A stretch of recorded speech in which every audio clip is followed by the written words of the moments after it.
Okay, mga kasama, plunder case.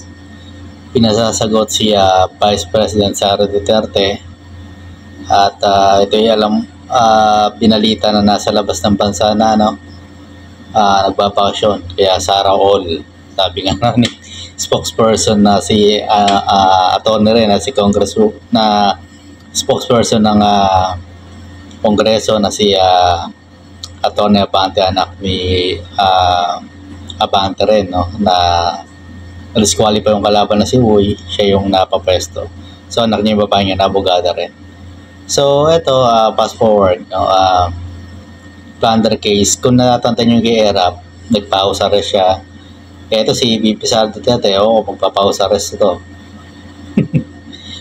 Mabigat-bigat po yung plunder, mga kasama. Yan ay non-bailable po yan. At meron pang 10 na kasama niya na kinasuhan o pinasagot ng sa ombudsman. Si Ombudsman Martires na appointee ni dating Pangulong Rodrigo Duterte ay pababa na nitong June or July, parang ganon. Pababa na po siya sa pwesto. So, siyempre bagong na ombudsman ay lalagay diyan ng ating Pangulong Bongbong Marcos. Ito ang ombudsman na bago ay magsisilbi ng 7 taon. Ayon sa Constitution po, yan po yung kanyang length of service. So ito, pinasagot si Vice President Sara Duterte, saka yung 10 allegedly kasama niya sa kasong plunder, at meron pa ibang John Doe na hindi pa pinapangalanan. Yun po ibig sabihin nun, hindi po pinapangalanan. Ngayon, ang tuwan-tuwa ibang kalyado ni tagahanga, syempre sabihin na natin mga DDS, diehard supporters o mga blind followers na tinatawag ng iba na DDS, na baka raw makwit itong si Vice President Sara Duterte kasi marami siyang senatorial balls na nandun sa Kongreso, sa Senado na mapapapwesto na. Kaso nga lang, makwit man yan o hindi, itong plunder talagang interesante ito. Non-bailable po ito. Pag siya pinaresto, mayroon pang ICC. Mayroon pa patong-patong ang kaso ni Vice President Sara Duterte. Itong plunder. Ang element po ng plunder kapag billion na ang yung allegedly na dambong o natugas. Yun ang tawag nila dyan para mas maintindihan ng lahat. Yun po yung plunder. Hindi po basta-basta grabe corruption yan. Plunder, mabigat po yan. Sa yung plunder na yan, hindi biro ang 1 bilyon, mga kasama. Milyon na nga lang hindi biro ka ba ng bayan po yan. So, mahirap makasuhan ng plunder. So, kailangan na government official ka, or kung private citizen ka man o contractor, pero kasangkot ka at meron kang kasabwat na public officials, makakasuhan ka rin ng plunder, in connivance, nakipagsabwatan kayo. So, ingat-ingat po dyan sa ganyang klase ng kaso. Yung mga nagtatrabaho sa sa gobyerno, sa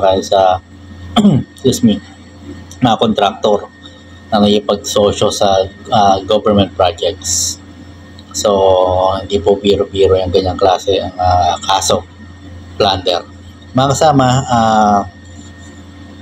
hindi na ito usapin kasi kung tatanggalin natin pagiging panatiko, hayaan natin umusad yung batas.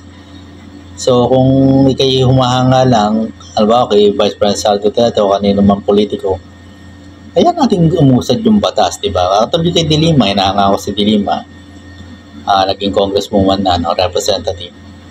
Ako naniniwala ako na gawa-gawa lang ka sa kanya, pero hinayaan ko lang na umusad yung trial para malaman natin pare-pareho umiidolo ka man o hindi.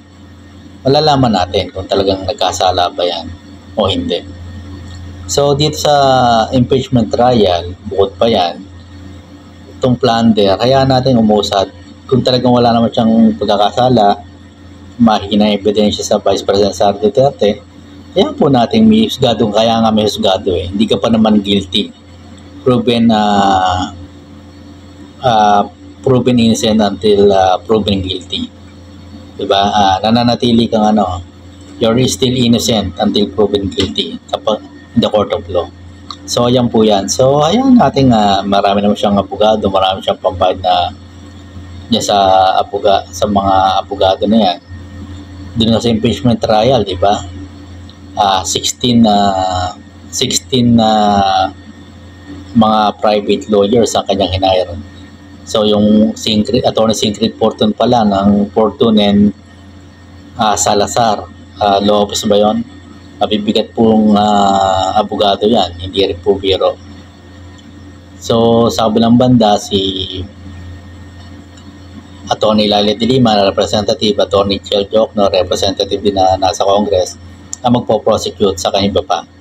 Attorney Gerbil Luistro, representative din po. Saka meron pa yung bang mga private prosecutor na tutulong sa House of Representative Panel of Prosecutors. So magandang labanan para malaman natin kung alin ang totoo, di ba? Panood to, hindi naman to closed door. Yung impeachment trial na yan ay makikita natin yung mga ebidensya maglalabasan. So, ayan. So, eto, hindi natin alam kung ano pang gagawin nitong ni excuse me, ay Vice President Sara Duterte. Wala nang iba kundi harapin niya itong mga kasong to o magtago siya o mag-resign. Pero ang kasong yan ay tuloy-tuloy pa rin po. So, sa ating mga Pilipino, isang tabi natin pagiging panatiko. Halimbawa, maging neutral lang tayo. Tingnan natin yung mga ebidensya. Hindi yung kung sino yung kinasuhan. Isipin lang natin. So, kasi naglalabas yung mga fake news, mga ganyan. Ito, hindi man na may lalabas ang fake news kapag gumusad yung impeachment trial sa plunder case. Habang nasa kulungan siya, plunder case niya magtutuloy-tuloy hanggat hindi natatapos. Nasa kulungan si Vice President Sara Duterte kung ipapareso na siya. Kaya sakit to sa ulo ni Vice President Sara Duterte. Ang dami niyang kasong haharapin. Ilan taon na siya ngayon? 46, 45 o 46. So alam ko lampas 40 na yan eh. Kasi ang Vice President sa Presidente ay dapat ang edad ay 40 pataas. So hindi ko alam kung anong saktong edad niya ngayon. Ang habang laban na nakasama, plunder.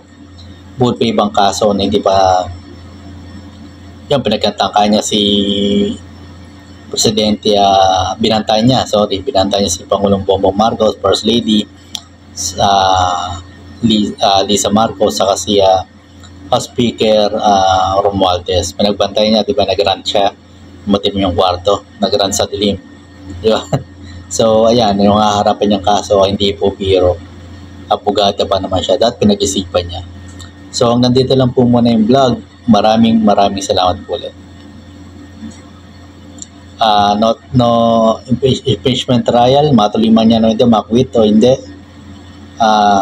no problem. There's a plunder case na darating.